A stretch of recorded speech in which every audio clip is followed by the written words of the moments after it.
Bonjour et bienvenue dans Et moi alors, le podcast d'une fille qui a besoin de dire tout haut ce qu'elle pense, beaucoup trop fort. J'ai sauté le pas, j'ai rendez-vous chez la psy lundi. Alors, pour vous expliquer, il y a quelques mois, j'ai participé à une constellation familiale. Pour ceux qui savent pas ce que c'est un truc de sorcière un peu, entre guillemets, c'est un truc énergétique, où en gros on est plusieurs, souvent on ne se connaît pas, moi en l'occurrence j'accompagnais une amie, et on vient tous avec un mantra, avec une pensée, un changement qu'on veut voir évoluer chez nous. Moi, dans mes souvenirs, c'était je suis légitime et je mérite, parce que on reviendra dans un autre épisode, mais j'ai un très très gros problème de légitimité et de mériter ce que j'ai. Donc ça me semblait essentiel de travailler là-dessus pendant ce truc-là. Bon, c'est passé ce qui s'est passé. Pour ceux qui connaissent pas, je vous invite à regarder la série qui s'appelle Le chemin de l'Olivier, je crois, sur Netflix. C'est exactement ça. Voilà, clairement, c'est exactement comme dans la série.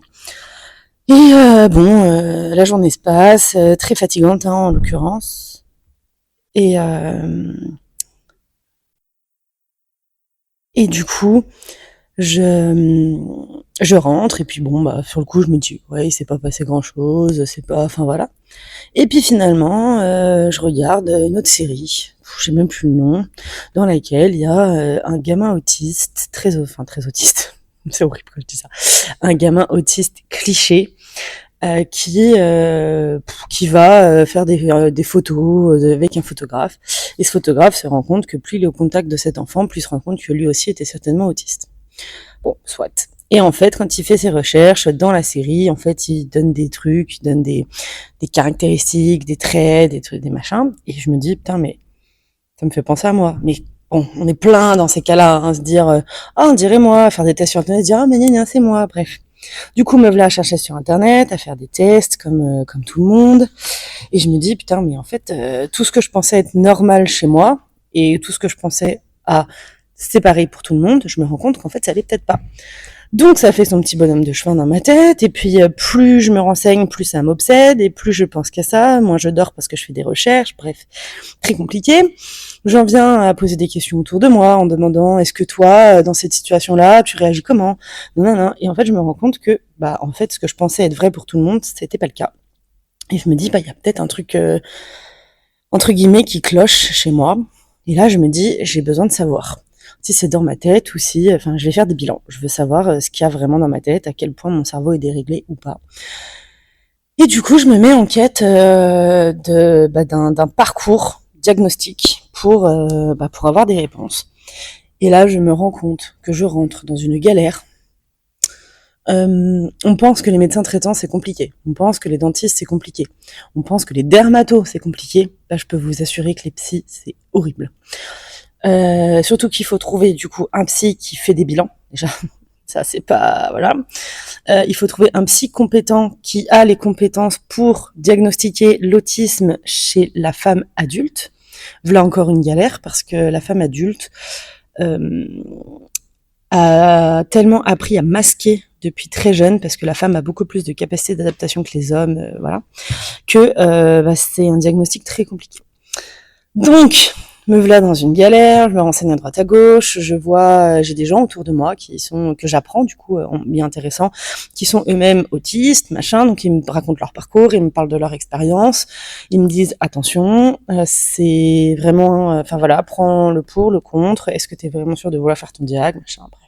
Je réfléchis, et là, je vous parle de ça fait des mois.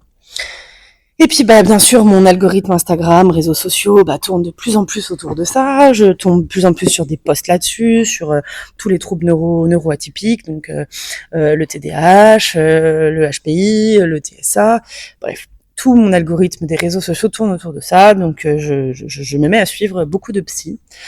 En me disant, va falloir quand même qu'à un moment j'en trouve un tout de chez moi, j'en appelle 1, 2, ils prennent pas de nouveaux patients, évidemment, comme partout, 3, machin, non, ah oui, 2026, machin. Je savais que ça serait long, mais 2026, en fait, ça me paraît tellement loin, bref.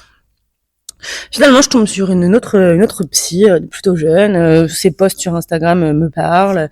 Je la trouve très bien, en tout cas au premier abord sur ce qu'elle poste.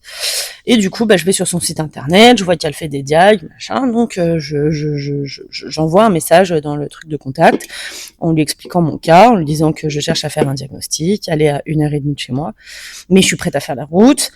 Tout ça, tout ça. Donc elle m'explique comment ça marche. Faut pas oublier que c'est un budget très conséquent. C'est-à-dire qu'on parle d'un diagnostic à environ 500 euros. Donc pour se faire diagnostiquer aujourd'hui d'un trouble neuroatypique, donc pouvoir mieux s'adapter dans le monde des neurotypiques, il faut payer 500 euros non remboursés de sa poche. Voilà, c'est un fait à savoir. Et 500 euros, je pense qu'elle est même dans la fourchette basse. Mais je savais que c'était cher, on m'avait prévenu.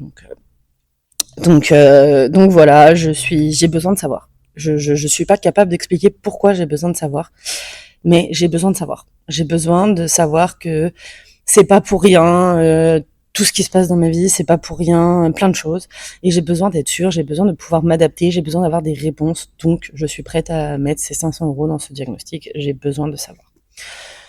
Donc, je la contacte. Bref, on échange par mail. C'est les échanges de mails durent plusieurs semaines parce que elle est très occupée évidemment, et du coup elle répond une fois par semaine à peu près.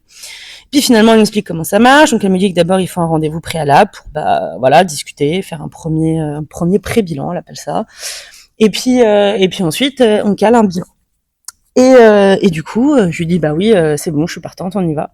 Je dis quand est-ce que c'est votre disponibilité pour ce premier rendez-vous? Et en fait, c'est lundi. Sauf que j'ai su ça hier. Et du coup, je vais pas vous mentir, je suis en totale panique parce que pour moi, c'était dans plusieurs mois, j'avais le temps de m'y préparer psychologiquement, tout ça. Et en fait, c'est lundi. Et je me sens pas légitime, j'ai l'impression de lui faire perdre son temps, j'ai l'impression que c'est dans ma tête, que non, mais en fait, c'est rien. Enfin, en fait, j'ai envie de me défiler alors que j'ai besoin de savoir parce que j'ai peur. J'ai très très peur. J'ai très très peur en fait de pas réussir à lui montrer vraiment comment je suis pour qu'elle se rende compte. Et donc j'ai très peur de ce rendez-vous. Voilà. Donc je referai, je pense, un épisode en sortant de là-bas pour raconter à chaud mon rendez-vous. Mais c'est vrai que là, plus ça se rapproche, plus je suis tétanisée. Mais bon, j'espère que ça va bien se passer. Et j'espère qu'elle validera le bilan surtout parce que j'ai besoin de savoir. J'aimerais bien là pouvoir vous donner des exemples de choses qui fait que pourquoi ça m'a mis la puce à l'oreille, mais en fait j'ai même pas, vu que je ne tiens pas de liste et je devrais, j'arrive pas à, quand j'ai besoin d'en parler, je ne mets pas de mots dessus. Donc c'est très très compliqué. Par exemple, j'ai beaucoup de mal à regarder les gens dans les yeux quand ils me parlent. Si je les regarde dans les yeux parce qu'on m'a toujours dit regarde-moi dans les yeux quand je te parle, si je me force à les regarder dans les yeux, qu'est-ce qui se passe? En fait, je n'arrive plus à écouter ce qu'ils disent parce que je suis focalisée sur ça se fait pas, il faut que tu le regardes dans les yeux, c'est la politesse marine, regarde-le dans les yeux, et en fait, du coup, je n'arrive pas à me concentrer sur ce qu'ils disent. Et en fait, depuis que j'ai commencé à prendre conscience de certaines choses, par exemple, dans mon couple, ça a changé des choses aussi parce que avant, quand je le regardais pas, il pensait que je ne l'écoutais pas.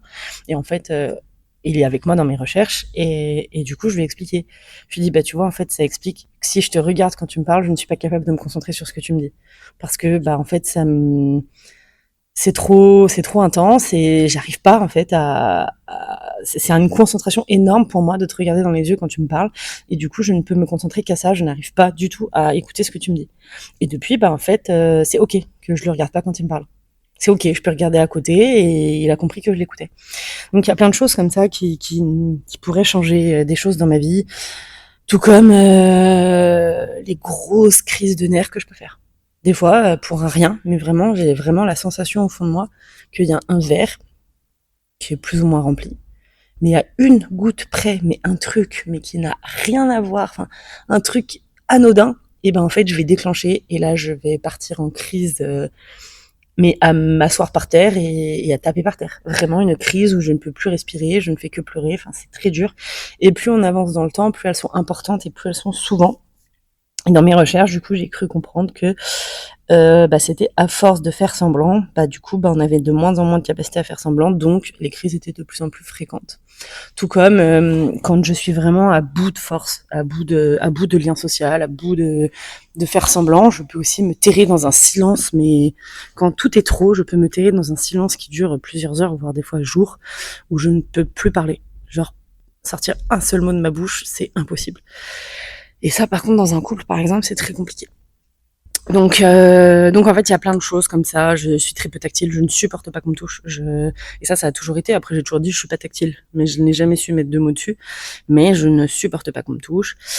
Euh, Enfin voilà, il y a plein de petits détails comme ça qui sont pas forcément des détails et qui, mis bout à bout, de bout à bout, de bout à bout, de bout à bout, font penser que mon cerveau n'est pas typique. Donc voilà, en tout cas, ça me fait du bien d'enregistrer ce podcast et de tout mettre, d'un peu tout sortir de ma tête parce que j'ai vraiment la sensation d'avoir pris des trucs dans ma tête et de les avoir comme sur un ordinateur, déplacer les dossiers sur un disque dur externe, quoi. Donc, euh, donc voilà, et je vous tiendrai au courant lundi après mon rendez-vous avec la psychologue qui s'appelle Lola. Et on verra, on verra. J'ai trop peur. J'ai hâte et peur en même temps. Je vous souhaite à tous une bonne fin de journée, début de journée, nuit, enfin tout ce que vous voulez. À plus!